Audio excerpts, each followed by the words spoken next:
అబ్దుల్ కలాం ప్రపంచం మొత్తం కీర్తించిన మేరు పర్వతం.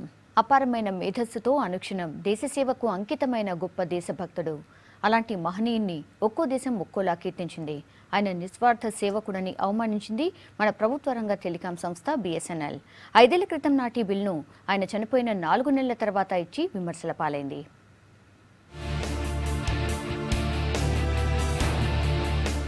BSNL land line number 272480. 2010లో కేరళ రాజధాని త్రివేంద్రంలో పర్యటించారు the great scientist Abdul Kalam.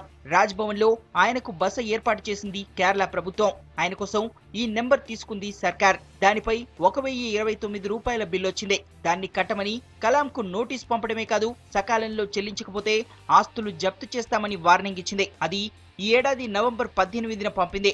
అప్పటికి ఆయన చనిపోయి 4 నెలలైంది. చనిపోయిన మనిషికి బిల్లు పంపడం BSNL నిర్వాకం.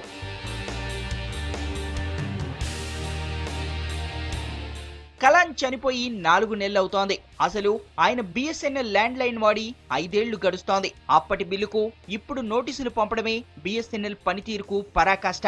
నిజానికి ఆ బిల్లుకు కలాంకు ఏ సంబంధమూ లేదు. కేరళ ప్రభుత్వమే కట్టాల్సి ఉంది. ఇవేవి చూసుకోకుండా గుడ్డిగా నోటీసులు జారీ చేయడమే విమర్శలకు కారణం. బిల్లు కట్టకపోతే ఆస్తులు జప్తు చేయాల్సి ఉంటుందని నోటీసులో తెలపడం మరీ దారుణం. దేశం కోసం అనుక్షణం తప్పించిన నిస్వార్థ సేవకుడిని ఇంతలా అవమానిస్తారా అంటూ సోషల్ మీడియాలో BSNL పై సెటైర్లు పడిపోతున్నాయి.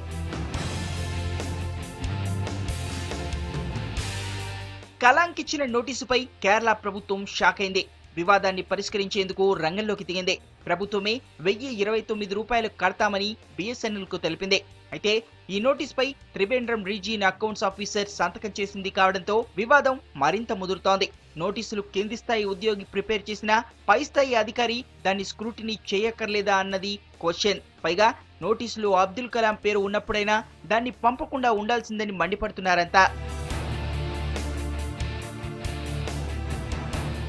ప్రపంచం మెచ్చిన సైంటిస్ట్ అయినా, రాష్ట్రపతి హోదాకు వన్నె తెచ్చిన పైసా వెనుకేసుకొని నిస్వార్థపరుడు.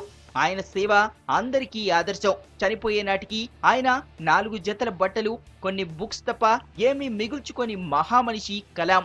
అలాంటి వ్యక్తి ఆస్తులు జప్తు చేస్తామని నోటీసులు పంపి BSNL బుక్ అయింది.